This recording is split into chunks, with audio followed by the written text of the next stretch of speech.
Cuando el hombre inventó el número 0, encerró la nada en un círculo y liberó lo contrario de la nada, el algo. Las combinaciones de los algos en un principio no eran tantas, pero con el paso del tiempo fueron muchas, tantas, que el número de ceros que había que agregar para contarlas formaban una larga fila de nadas que se perdían en el infinito.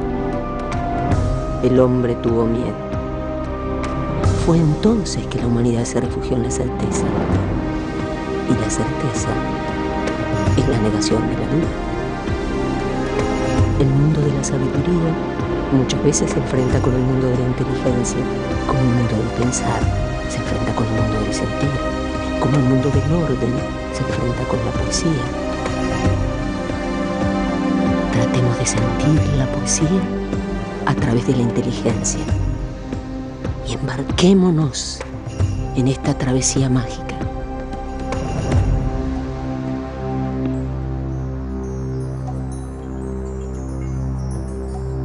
Latinoamérica, historias perdidas. Existen historias que suelen ponernos la carne de gallina cuando las escuchamos. Nunca sabremos si son ciertas o no, pero no dejan de causarnos terror. ¿Qué son los fantasmas? Muchos parecen maléficos, pero otros no. Solo vagan penando o intentan terminar lo que hacían cuando los sorprendió la muerte. Observar a un espejo en la oscuridad, ingresar a una habitación vacía, visitar una casa abandonada o un cementerio nos hace preguntarnos si ellos están ahí, observándonos. Soy Jaime Maussan y lo invito a compartir este capítulo de Latinoamérica, historias perdidas, fantasmas, espejos del alma.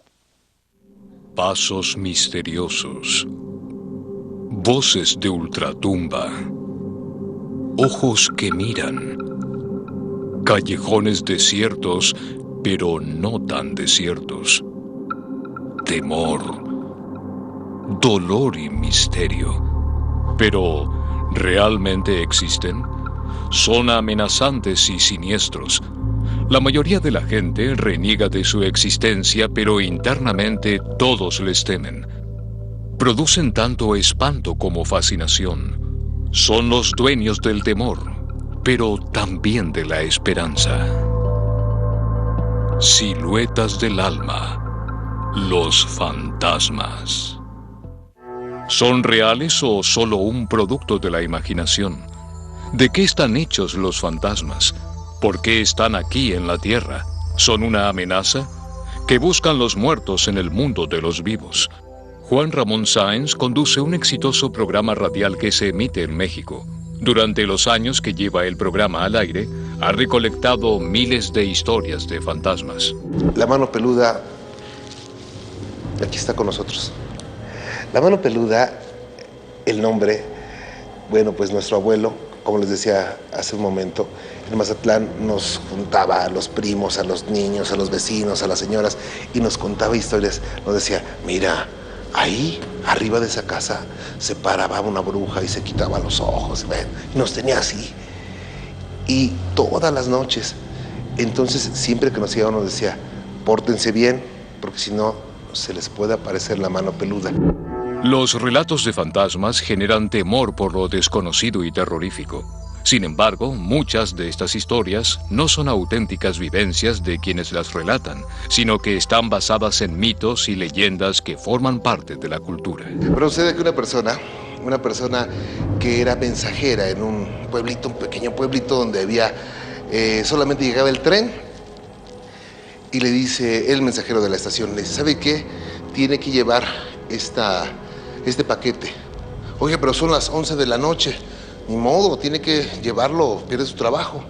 Oye, pero tengo que atravesar el cementerio para llegar a esa dirección, porque si no tendría que dar la vuelta al pueblo.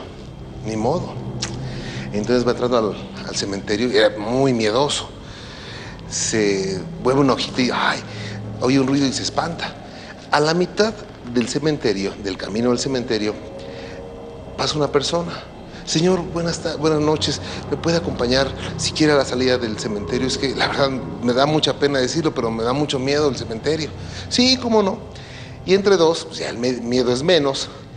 Y llegando a la puerta del cementerio, le dice, señor, ¿Y a usted no le dan miedo los cementerios? No. Bueno, cuando estaba vivo, sí.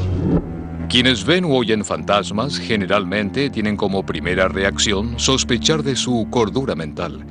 Quienes escuchan sus relatos, más que sospechar, tienen la certeza de que algo perturba el sano juicio del testigo. Sin embargo, cuando son varios los testigos, es más complicado atribuir a la visión un carácter alucinatorio. Unas personas que viajaban en carretera, se les descompuso la camioneta, se bajaron a buscar ayuda y en el campo escuchaban un llanto de un bebé. Pero era la madrugada, era imposible que existiera ese llanto. Conforme iban avanzando, iban caminando, el llanto se escuchaba más y más fuerte. Hasta que dieron en una zanja y voltearon a ver, miren un bebé, y estaba un bebé. Cuando se acercaron todos a verlo y haciéndole ruedita, todos se asomaron hacia abajo y lo vieron. Se dieron cuenta y el bebé les dijo, llévame contigo. Para las enciclopedias, los fantasmas son la figura de una persona muerta que aparece a los vivos. Pero este concepto no responde a la gran pregunta. ¿Qué son realmente los fantasmas? ¿De qué están hechos? El fantasma es un ser incorpóreo. Es un ser espiritual que ya no tiene cuerpo y que se encuentra en un plano de existencia paralelo al de nosotros durante un periodo por lo menos, y después de ahí trasciende. Lo que se conoce entre los mundos espirituales va a la luz o trasciende hacia lo divino. Son entidades que se aparecen en determinado lugar. Esto puede ser también por un ánima que se queda en un lugar, en una casa. Son almas que no han trascendido porque tuvieron, por ejemplo, una persona que se suicida, no puede trascender para que descanse su alma. Son personas que también las han matado. Entonces son entidades que están vagando en esta dimensión porque ellos viven en otra dimensión, sin embargo tienen cierta influencia en este mundo que vivimos. La palabra fantasma viene de un vocablo alemán que dice aparecido. Se le llama fantasma y eso nos lo han enseñado a través de la televisión, de los cuentos, que nos ponen una sábana con ojitos que parece Gasparín. No, según muchos parapsicólogos, según grandes maestros, se trata de energías. Pueden ser energías de luz o energías de sombra. Pueden ser inclusive esencias, almas o espíritus de personas que murieron y que no han alcanzado su plano de existencia. Necesariamente los fantasmas no tienen que ser malos o buenos, simplemente son energías. Los que hacen acciones malas se dice que son seres de sombra y los que hacen cosas buenas son seres de luz. Leyendas de almas que quedan varadas en su camino al cielo se conocen desde siempre. Si un cuerpo no estaba enterrado, su espíritu no podía cruzar la laguna Estigia, el río que divide el mundo terrenal del más allá. Pero no se trata solo de antiguas historias supersticiosas. Los fantasmas siguen apareciéndose actualmente. A veces la gente miente. Otras veces, sin mentir, dicen cosas que no son necesariamente verdad, pero sí son auténticas para ella. Fíjate que a taxistas, no solamente del Distrito Federal, sino de los 32 estados de la República Mexicana, han sufrido, muchos de ellos han sufrido una situación extraña, sobre todo los que trabajan de noche. Sucede que ven una mujer, les hace la parada, voy a tal lugar, y resulta que ese lugar o es una casa vieja o es un panteón. Y luego, pues, generalmente es un lugar horrible para que se descienda una mujer a las 2 de la mañana, por ejemplo. Entonces le dice, señor, ¿cuánto le debo? No, pues tanto. Ok, ¿podría venir a cobrar mañana? Si viene a cobrar usted mañana, le pago el doble. Es que mire, no tengo dinero. Bueno, se van medio enojados. Cuando regresan, o se dan cuenta que el domicilio donde llegaron es una casa abandonada o es una casa donde le dicen, sí, efectivamente aquí vivía esa señora, pero ella murió hace como 20 años. Esta es su foto. ¡Ay, sí es ella! Y a varios les ha dado diabetes del susto, ¿eh? En cada pueblo, en cada ciudad, es posible encontrar diferentes versiones de esta historia. Es la leyenda de la Dama de Blanco. La leyenda de la Dama de Blanco es muy curiosa porque nosotros la basamos, bueno, precisamente en el cementerio de Recoleta. Pero muchos pasajeros dicen que ya la habían escuchado en Quilmes, o en Mar del Plata, o en Mendoza, o en Córdoba, y gente de otros países también la escuchó en otros países. Así que es una temática recurrente en varios lados, que también se potencia por internet, porque quizás alguno copia y pega y lo hace partícipe en su pueblo. ¿Por qué se da? No sé exactamente. Supongo que todo el mundo quiere tener algo para contar, y siempre lo relacionado con los muertos y con fantasmas es algo que interesa y que da lugar a que se interese más gente. De esto yo creo, al hablar de la Dama de Blanco, se trata de igualar, de estereotipar diferentes acontecimientos en diferentes latitudes, incluso del planeta, con un solo ser. Yo creo que esto es algo que les llega a suceder a muchos seres, buenos y malos, dentro del mundo espiritual. De hecho, yo he sabido de algunos casos de gente que le han pedido un ride en la carretera o en una calle, suben a una persona y más adelante la persona ya no va. Ha habido casos del taxista que levantan a una chica cerca de un cementerio, le llevan a su casa y nunca sale, van a tocar y le dicen, no, pues la que trajiste tiene 10 años de muerta, no puede ser. ¿Fraude? ¿Estafas? ¿Embustes? ¿Simples mentiras? ¿Cuentos que se cuentan para tener algo que contar? Es ingenuo creer que todas las historias de fantasmas son ciertas, pero más ingenuo es pensar que todas ellas son totalmente falsas. Fantasmas.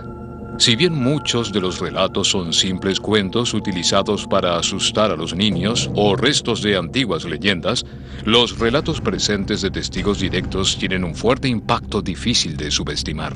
En La Mano Peluda hemos escuchado más de 53,000 historias. Yo no creo que sean 53,000 mentirosos. Muchas personas han vivido grandes situaciones importantes y muy terroríficas. Y hay situaciones que me las platican y se viven en el momento. Nosotros no nos dedicamos a comprobar que sea verdad lo que nos comentan, nada más se expone, la gente ya dice, ¿no? Si es verdad o mentira. Hay un fenómeno muy interesante.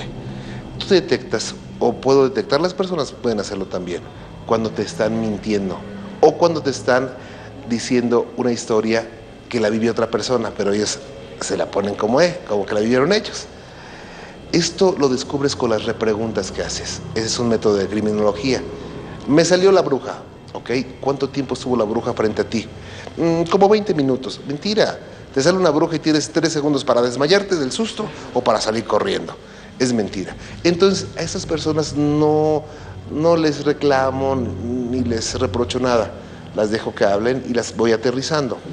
Pero esa vez nunca nos habíamos imaginado, por ejemplo, que un pacto con el diablo fuera como él nos determinó. Una vez me llaman del Monte, California, en los Estados Unidos, un joven que emigró de México a los Estados Unidos con sus 2 hermanitos, su mamá y su abuelita, porque pues, querían mejorar su condición de vida. Y él, siendo el hijo mayor, quería hacer algo por su familia para cambiar pues, su situación. Y le vino a la mente, ¿por qué no le vendo el alma al diablo? Y le pido dinero y le pido poder. Yo me imaginaba un pacto con el diablo, pues yo hago el pacto, le pido dinero, él me pide mi alma, pues hacemos ahí un trueque y pues ya, ¿no? Vivo feliz y disfruto lo que me dio. Pues no es así, o sea, en tu mismo pedir estás llevando la penitencia. Sucede que a los 11 meses después se le aparecen 3 sombras y le dicen, ¿quieres vender el alma? ¿Quieres poder? ¿Quieres dinero? Ok. Me vas a tener que dar el alma de un ser querido. Dice, no, mis hermanitos no, mi mamá no, la quiero mucho, mi abuelita. Y mata a la abuelita y me narra cómo mata a la abuelita. ¿Qué sucedió realmente aquel viernes por la noche? Los oyentes del programa nunca se enteraron de todo lo acontecido. El conductor transmitió solo una parte de lo que ocurría. Me dio mucho miedo. Bueno, si yo aguanté, no puedo decir eso al aire, porque hay muchas personas que se me pueden sugestionar. Nos dimos cuenta. No nos pueden contar, no nos pueden decir que no es cierto porque lo vimos. Siendo ya espeluznante lo que Josué estaba contando, lo que sucedería a continuación lo sería mucho más. Al paso del tiempo, él ingresó a una escuela en los Estados Unidos y en muy poco tiempo llegó a ser doctor en biología. increíblemente. Le llegó mucho dinero y me contaba que a diario le llegaban 15 o 20 mil dólares que se tenía que gastar en ese día y que no podía hacer el uso de ese dinero para ayudar a ninguna persona. Porque él pedía dinero a cambio de su alma. Dijo, bueno, pues sí, está bien. Pero la situación es que él tenía que gastarse ese mismo dinero el mismo día. Si no, a él le iba mal. Las entidades lo azotaban, le pegaban, lo torturaban. Eso me lo narraba por teléfono y pues era impresionante. ¿Podrías creerlo o no? Digo, tal vez, o sea, viene a la mente, ¿será posible o simplemente será una muy buena historia que inventó? Bueno, entonces él empieza a decirme, señor, aquí hay una persona enfrente de mí, un ente. Un ente, sí. Es una mujer que flota con una gran boca y que le sale una gran lengua. ¿Y qué? ¿Por qué está ahí? Es que ella ya se me ha aparecido y me golpeó la otra vez cuando le regalé dinero a uno de mis trabajadores y ahora está conmigo. Y trae algo en la mano y se pone a llorar. ¿Qué trae en la mano? Le pregunto. Dice, es una como cruz invertida y que tiene un ojo en el centro. Y me dijeron que cuando viera eso me iba a morir y se arranca llorando, ¿no? Y estando al aire le empezaron a suceder que veía una mujer y conforme te fue llevando a la situación, con él nos llevamos 2 programas, porque el primer programa habló como a la mitad y empezó a contarnos y entonces tú vas también escuchando lo que está pasando y esa vez hasta así como que los vellitos, como se dice cotidianamente, se me puso la piel de gallina, pero no solo a mí, a todos los que estábamos. Y entonces le hablo al pastor Guaso, un pastor evangélico que es exorcista y que es muy comprometido con sus creencias, y lo pongo en contacto con él vía telefónica. Y el pastor le dice, tranquilo, ¿tienes una Biblia? Sí, abre la Biblia. No puedo abrir la Biblia, se me cayó la Biblia. Y entonces lo empiezan a golpear unas sombras. Dices, bueno, pues, qué historia tan bien hecha. Pero lo raro es que empiezan a hacer unos ruidos, así los diablos, y el pastor empieza a pelearse con ellos. Cállense, en el nombre de la sangre de Jesucristo, les ordeno que se callen. Y entonces es ahí cuando me cae el 20 y digo, un hombre tan experimentado no lo pueden engañar con una historia falsa, ¿no? Si aún le quedaban dudas, pronto éstas se desvanecerían. Empieza a salir debajo de la mesa donde transmito un aire frío. No como el de refrigerador, sino un aire que te atravesaba hasta los huesos. Y la verdad empezó a darme un poquito de miedo. Ya era mucha la presión, el clima en la cabina se empezó a sentir helado, frío. Casi te podría asegurar que hablábamos y salía vaporcito. Empezó a tronar la cabina y le digo a mi productor, Nacho, préstame la Biblia. De esta forma, los conductores del programa de radio pasaron de ser receptores de la historia a convertirse en activos participantes de ella. Abro la Biblia y leo, el Salmo 91 y el 121 son muy fuertes. Lo empiezo a leer y la hoja se hacía así, se enrollaba sola. Digo, pero el viento no puede ser, no puede enrollar una hoja. Y la volví a desenrollar y otra vez solita se enrollaba. Pensamos que era una coincidencia, que era algo, pues, aire, ¿no? Podía ser. Nosotros en ese momento estábamos muy tensos. La narración de este chavo era muy dramática. La persona estaba en llanto, estaba arrepentido, estaba desesperado y nosotros así lo sentíamos. Nosotros nos veíamos a los ojos y los dos, o sea, hasta se nos llegaron a escurrir lágrimas, pero no por el llanto de la persona, sino porque estamos tan pendientes que ni siquiera nos dábamos oportunidad de parpadear. Sucede que, se cerró la Biblia, la volvimos a abrir, pero ya fue demasiado obvio que se volvió a voltear la hoja. ¿Son agresivos los fantasmas? ¿Representan un peligro?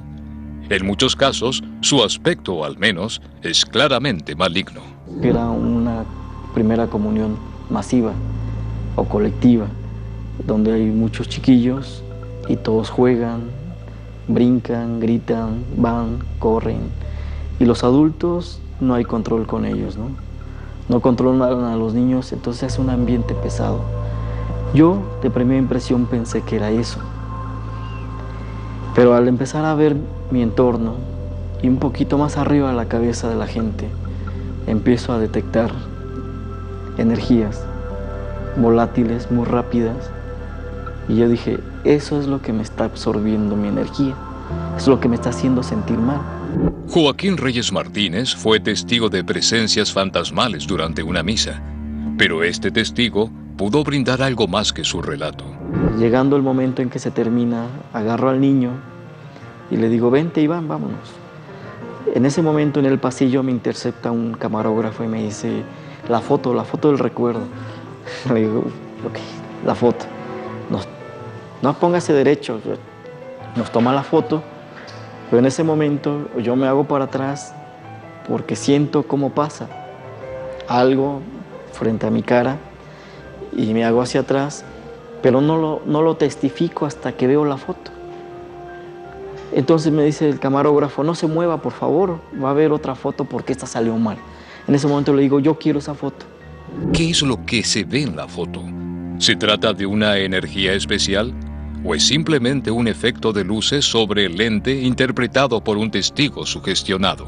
Que es para mí lo que yo había visto, que son entes, demonios.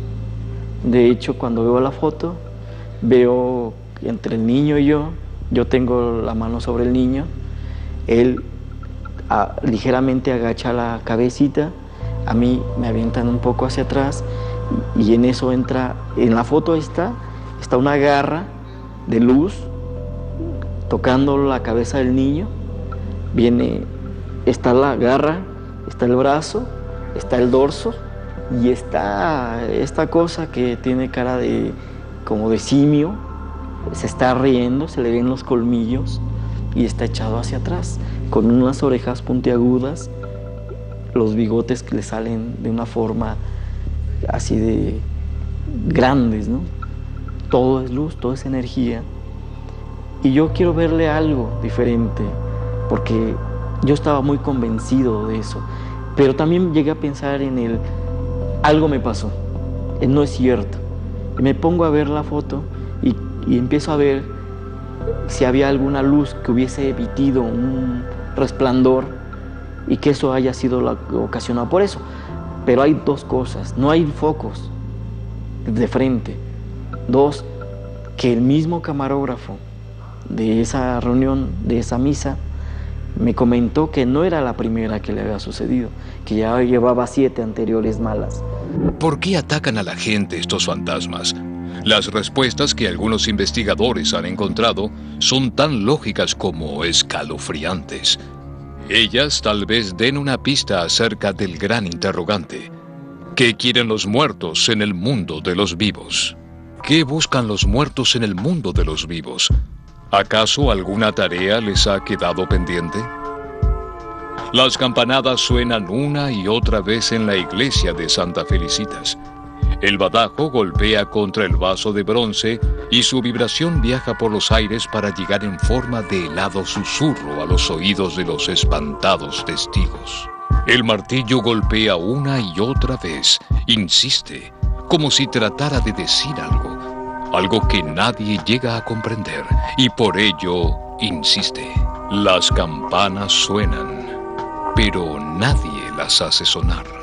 Teóricamente, el día que se refaccionó la iglesia, se reciclaron los ángeles que están ubicados en el frente, sonaron las campanas sin haber un campanero o alguien en el campanero que las estuviera tocando, y bueno, se le atribuye al fantasma de Felicitas. La tragedia y la injusticia a veces no se olvidan. Los relatos del sufrimiento deben ser contados una y otra vez. Persisten a través del tiempo. Sus víctimas no logran descansar. La iglesia de Santa Felicitas lleva en sus raíces una historia de pasión y muerte de la cual parece haberse nutrido. Un hecho histórico, más allá del fantasma, es el de Felicitas Guerrero de Álzaga, que se cuenta en Barracas, frente a la iglesia de Santa Felicitas, en la calle Isabel la Católica y Pinzón. En ese lugar estaba la casa de la familia Guerrero, en la Plaza lo que hoy es la Plaza Colombia. La casa se tiró abajo y ahí se hizo la plaza, y en los fondos se construyó la iglesia en 1879. Cuando Martín de Álzaga murió, sabía que dejaba una herencia fastuosa, compuesta por propiedades de inmenso valor. Lo que no sabía era que el bien más codiciado no sería ninguno de sus terrenos, sino la joven Felicitas Guerrero, su viuda. La bella muchacha, joven y rica, se convirtió pronto en blanco de las miradas de los hacendados más importantes de la ciudad. Respetuoso y galante, Enrique Ocampo se acercó hasta la mansión de los Álzaga. Llevaba semanas cortejando a Felicitas y pretendía de una vez definir su situación. Felicitas recibió con desagrado la noticia de la inesperada visita. Su corazón se había inclinado ya por el estanciero Samuel Sáenz Valiente, con quien se acababa de comprometer. ¿Cómo era posible que él, el señor Enrique Ocampo, hubiera sido rechazado? Tal vez por ello decidió esperarla todo lo necesario hasta que Felicitas no tuviera ya excusas para negarse y se viera obligada a recibirlo.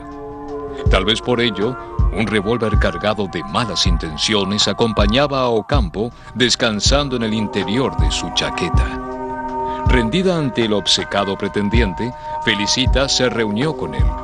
El protocolo reguló el inicio de la charla. Pero la herida que Ocampo llevaba en su orgullo pronto comenzó a doler, y pasó de los tratos galantes y corteses a expresar su molestia y su sensación de haber sido injuriado. Felicitas comprendió que estaba ante un hombre perturbado y peligroso. Ocampo perdió pronto toda urbanidad y soltó su furia. La discusión se puso violenta. Felicitas había rechazado el fuego de la pasión de Ocampo. No pudo rechazar el fuego de su pistola.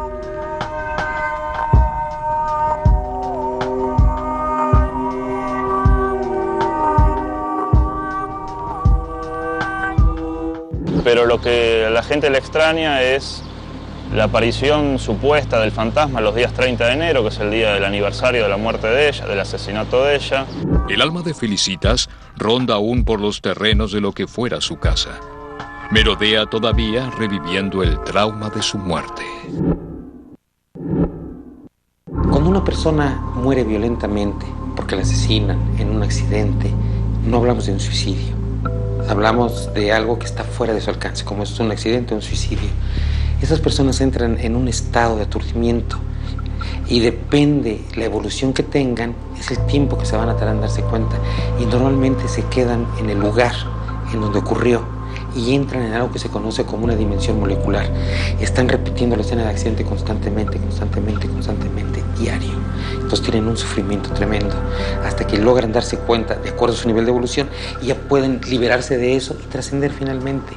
¿Tratan los fantasmas de resolver asuntos pendientes después de morir? Cuando la muerte es violenta y abrupta, los espíritus parecen quedar atrapados y no tener tiempo de prepararse para emprender el viaje al más allá. Se piensa que las personas que fallecen o muy jóvenes o ya mayores de una forma inesperada o accidentada, que dejan cosas pendientes, se les llegan a manifestar a familiares o amigos, sobre todo que tengan la percepción de poder comunicarse con ellos. Se les aparecen en sueños o en sonido o en imagen, pero vamos a tener en cuenta que ellos no tienen la intención de espantar, pero como nosotros no estamos preparados para ello, pues al ver algo así, pues te impresiona. A veces, los fantasmas se quedan en el mundo de los vivos para testimoniar la injusticia. Otras veces, para dar fe del horror. En esta historia de Rufina, cuando yo la desarrollé literariamente en el libro Historias ocultas en la Recoleta, tomé muy en cuenta todos estos factores que de alguna manera confluyen en su muerte, tan joven y en circunstancias tan particulares, ¿no? Su situación de hija primero ilegítima, luego legitimada, la desigualdad de sus padres frente a la sociedad, el ámbito, pese al dinero que ella tenía, el ámbito relativamente estrecho en que tenía que moverse. Corría el año 1903. Rufina Cambaceres, hija de un famoso escritor fallecido, se disponía a asistir esa noche a una velada en el Teatro Colón. Hay muchos detalles extraños, ominosos, ¿no?, que signan esta muerte. Una chica joven, soltera, probablemente sin compromiso aún, porque no aparece al menos anunciado en sociedad en ningún momento un posible compromiso de ella.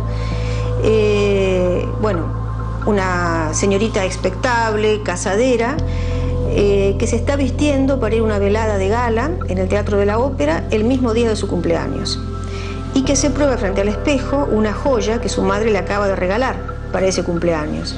En ese momento es cuando Rufina tiene un síncope. Cuando su madre entró a su alcoba, la creyó muerta. El síncope es fulminante, la creen muerta, pero aparentemente no es así. Rufina fue enterrada en el cementerio de la Recoleta, según acostumbraban las familias más adineradas de Buenos Aires. Sin embargo, algunas horas después, Rufina despertó. Estaba dentro del cajón, ya cerrado, y dentro de la bóveda familiar.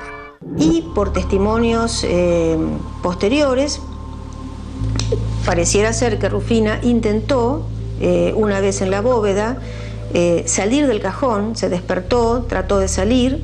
Hay diversas versiones. Unos dicen que simplemente el ataúd estaba desplazado y que había arañazos y huellas de intentar liberarse. Otros ya llegan a decir que Rufina llegó a salir hasta de la bóveda y que estaba asida a los barrotes de la reja del cementerio, lo cual parece bastante improbable. Pero sí, el hecho que efectivamente parece haber ocurrido es que Rufina fue enterrada prematuramente como un personaje de Poe. Los gritos y los esfuerzos de Rufina por salir fueron vanos. Nadie la escuchaba y la tapa del cajón estaba bien cerrada. Tuvieron que pasar varios días para que un cuidador del cementerio notara que el cajón no estaba en su lugar. El fenómeno de la catalepsia, que en ese momento parece haber sido bastante común, un especialista al que se consultó, neurólogo y psiquiatra, señalaba que estos fenómenos tienen mucho que ver con situaciones psicológicas, mucho más que con situaciones físicas. Y en el caso de Rufina yo traté de entenderlo sin tomarlo como causa determinante, pero de entenderlo, de comprender a través de su situación familiar. Rufina Cambaceres despertó de su sueño cataléptico tan solo para comprobar con espanto que había sido enterrada viva. La desesperación, el horror, la locura. Hasta el día de hoy, los testigos aseguran que por las noches aún grita tratando de escapar del cementerio. Pero a veces no se trata solo de dar testimonio. En algunos casos, los fantasmas tienen tareas concretas que realizar. 2 ladrones cometen su robo y uno de ellos lo arroja a las vías del metro para no darle su parte. Entonces, ya se traslada una semana, 2 semanas después, en la misma estación, el conductor de un convoy tenía una novia y este hombre lleva a la novia al lugar donde había fallecido ese hombre. Sí se ve que era un ladrón. Entonces, la novia se va y en vez de sentirse mal, ¿sabes qué? Mejor no vamos al cine, mejor me voy a la casa, me siento muy mal. En la noche se le manifiesta y le dice, ¿sabes qué? Yo soy fulano de tal. Yo soy quien falleció en ese lugar. Y además, necesito que tú vengues mi muerte. Si tú lo haces, te voy a dar parte del botín. Yo sé dónde está enterrado el botín. En otros casos, los espíritus no están dispuestos a alejarse hasta no haber ayudado a sus deudos. Una persona se queda viuda y el seguro no se lo querían pagar, el seguro de muerte del esposo. Entonces el esposo se le mete en un sueño y dice, es que los papeles los tengo escondidos abajo de tal lugar, y se los dio. O sea, dices, ¿cómo es posible? O sea, la señora nunca sabía dónde estaban los papeles, pero se lo comunicaron. Sí se llegan a quedar por el mismo amor a la familia. No quieren irse, quieren seguirlos protegiendo. De hecho, muchos de ellos no están conscientes de que ya no tienen un cuerpo físico. Entonces están junto a su familia, finalmente terminan enterándose porque ellos pueden verlos, pueden oírlos, pero ellos no lo ven a él, ni lo oyen. Un viento helado recorre la noche.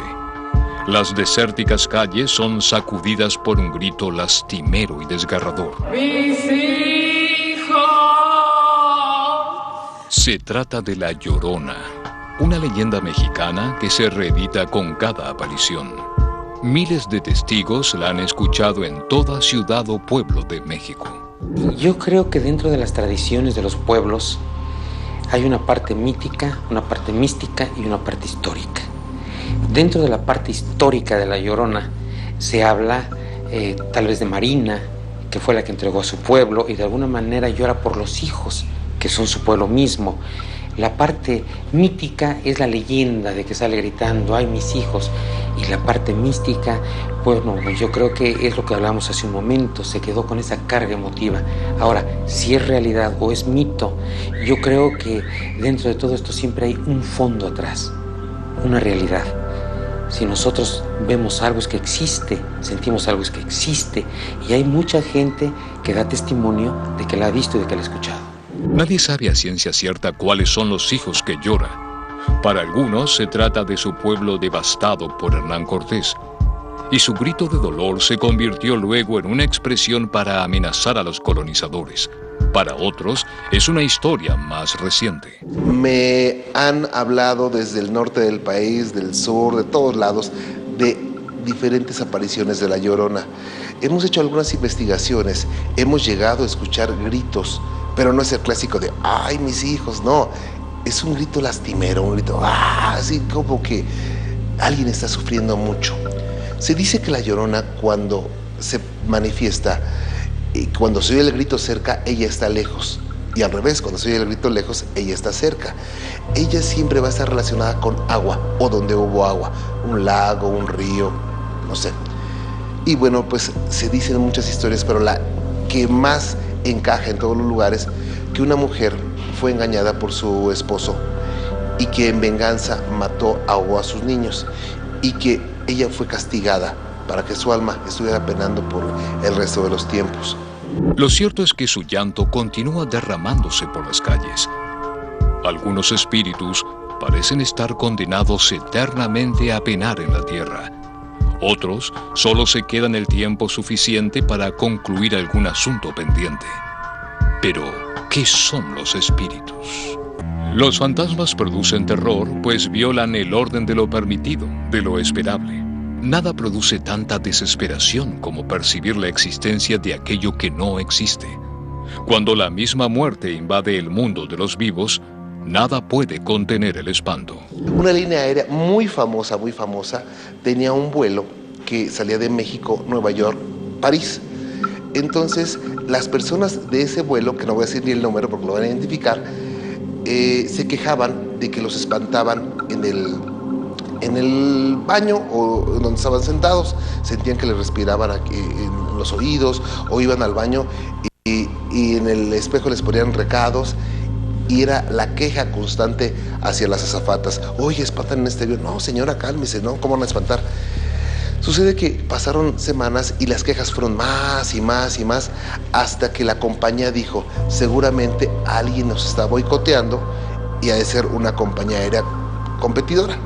Pues contratan una agencia de investigaciones en los Estados Unidos, y un investigador, 52 años, dice, vamos a ver si es cierto que espantan, o quién quiere jugar una broma a los pasajeros, y toma el vuelo.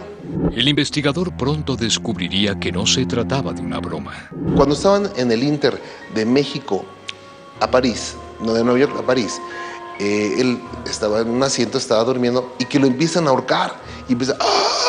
Y la gente se empezó a levantar y a ver qué le pasaba al señor. Pensaron que era un ataque. Llegaron las azafatas. ¡Ay, qué pasó! No, me están ahorcando.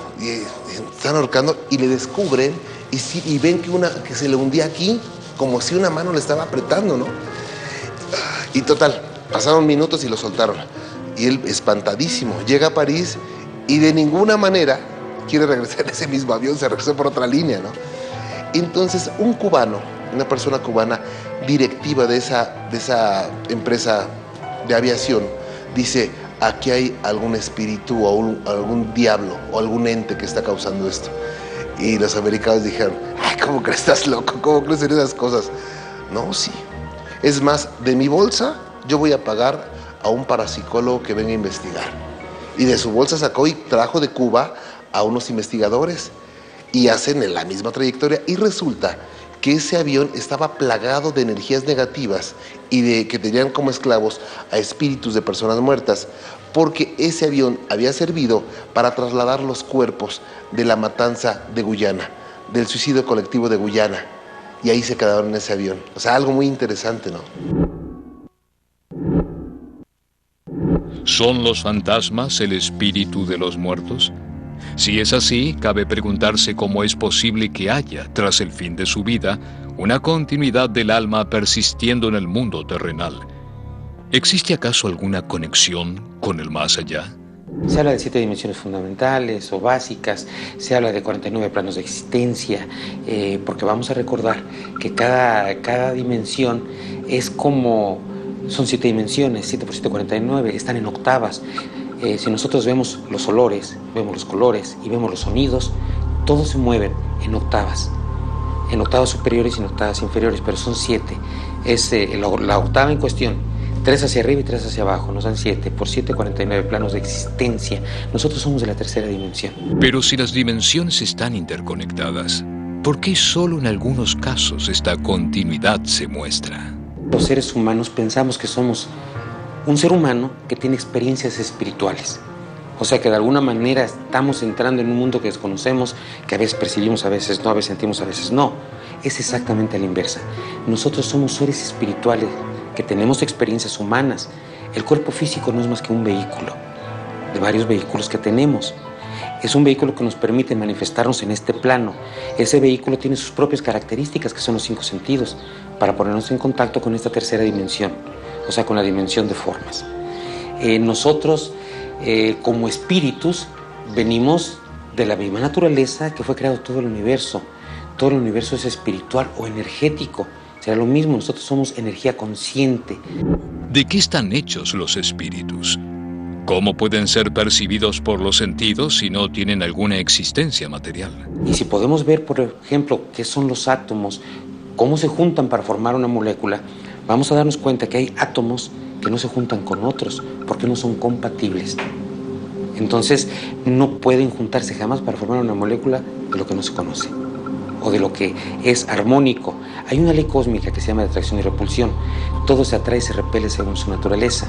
Si nosotros tenemos un átomo con una vibración específica, puede juntarse con otro, porque los átomos vibran, son como sistemas solares. Pero si hay uno que no es análogo a él, rebotan, se repelen. Entonces, toda la energía del cosmos es consciente, en diferentes organizaciones y en diferentes niveles. Nosotros somos solamente un nivel. Si los fantasmas o los espíritus son finalmente energía, entonces debería haber alguna forma de recoger evidencia física de su existencia. Numerosos investigadores se han abocado al tema. Sabemos muy bien que la energía no se crea ni se destruye, solo se transforma. Entonces, se ha pesado también cuánto pesa esta energía llamada alma. Tiene un peso. Y se sabe que cuando una persona muere, hay un momento determinado en que al abandonar esta energía, el cuerpo de esa persona, se aligera ese cuerpo. De tal manera que hay algo físico ahí. Algunos investigadores no descartan que los fenómenos fantasmales tengan su origen en civilizaciones técnicamente más avanzadas que lograron un uso ilimitado de estas posibilidades. También se habla de que los seres extraterrestres dominan al menos 11 dimensiones, de tal forma que pues, podría ser la conexión que existiera con los seres venidos de otros planetas con profundos conocimientos, ¿no? Yo no sé si en algún momento ellos podrían incluso llegar a estar en contacto con estas entidades ya desaparecidas. Resulta por demás interesante. Es muy difícil dar cualquier tipo de respuesta a una pregunta así, ¿no? Pero pues la posibilidad como tal existe. Todos están de acuerdo en que se trata de especiales manifestaciones energéticas. Los fantasmas están constituidos por energía, más sutil que la de nosotros. Es materia, pero más sutil. Hay fantasmas que llegan a dejar rastros de ectoplasma en las paredes, en los muebles. Es una especie de gelatina. es un líquido viscoso, espeso. Sí, en las sesiones espíritas, cuando hay mediums que tienen esa facultad de soltar esa energía para que el espíritu que llamaron, el ser que llamaron pueda manifestarse, lo toma. Y sí, son materiales, pero muy sutiles. Dependiendo de la energía que se les brinde, que se les proporcione, es, vamos a decir, la fuerza con que se van a ver. Si es muy poca, se ven apenas, como si fuera un humo muy ligero, hasta llegarse a ver casi físicos. Depende del medium, depende de las circunstancias, depende de la luz también. Definitivamente los fantasmas son una energía. Es una energía que considero yo que en cierto momento se llega a acumular y se manifiesta. No podría decirte si esta energía tiene inteligencia para mover las cosas voluntariamente. Lo que sí te puedo decir es que a veces cuando hemos tenido relación o contacto con energías de este tipo, pues sí llegamos a sentir que tienen inteligencia, ¿no? Que se mueven buscando un fin, un objetivo. Los fantasmas definitivamente, muchas veces la persona los genera en su cabeza. Pero ya cuando es más de una persona, 2 o 3, que pueden ser testigos de su presencia, ya no hay duda, no cabe duda. Y que sean entes energéticos explicaría por qué asustan. Sería una cuestión de supervivencia. La gente, una de las cosas que más los engancha es el temor. Vamos a ver que son seres espirituales energéticos. De hecho, no van a ingerir un alimento como lo hacemos nosotros, físico, a través del cual van a sacar nutrientes. No, ellos son energéticos, se alimentan de energía. Entonces, en el momento, por eso asustan, en el momento que un ser se te aproxima y tú te espantas, hay una segregación de adrenalina. Entonces, es una explosión energética tremenda y eso es lo que ellos comen. Entonces la pasan espantando gente para poderse alimentar. Y entre más te espantas y entre más miedo tienes, más se alimentan y más crecen. Algunos fantasmas tratan de compartir su dolor. Otros gritan a través del tiempo la injusticia que han padecido. Advierten sobre futuros infortunios. Informan sobre tragedias ya sucedidas. Pagan deudas inconclusas. Expían sus culpas o parecen obedecer a oscuros impulsos demoníacos, pero tienen algo en común. Todos abrigan alguna tarea. Algo les ha quedado pendiente y resuelto en los tiempos de la vida. Pero los tiempos y las formas de la muerte parecen distintos. Las tareas pendientes parecieran no tener fin. A cambio, la muerte le brinda a los fantasmas la eternidad para seguir intentándolo. En su repetición, tratarán de que no queden lágrimas por llorar, ni promesas sin cumplir, ni clamores sin ser oídos. Por eso asustan, generan compasión. Los fantasmas brindan cierta esperanza, la de que tal vez no todo termine cuando termina. Por eso fascinan a quienes los encuentran en este mundo. No albergo la menor duda de que el mundo angélico es muchísimo más poderoso, muchísimo más rico, bello y apasionante que el de los demonios. Y así como el demonio alguna vez se puede acercar a nosotros, los ángeles, el ángel de la guarda, siempre está a nuestro lado, siempre. Con lo cual, pues es siempre una ayuda el pensar eso. A mi lado hay un espíritu angélico que le han dado esta misión, la de protegerme, la de ayudarme en todo momento.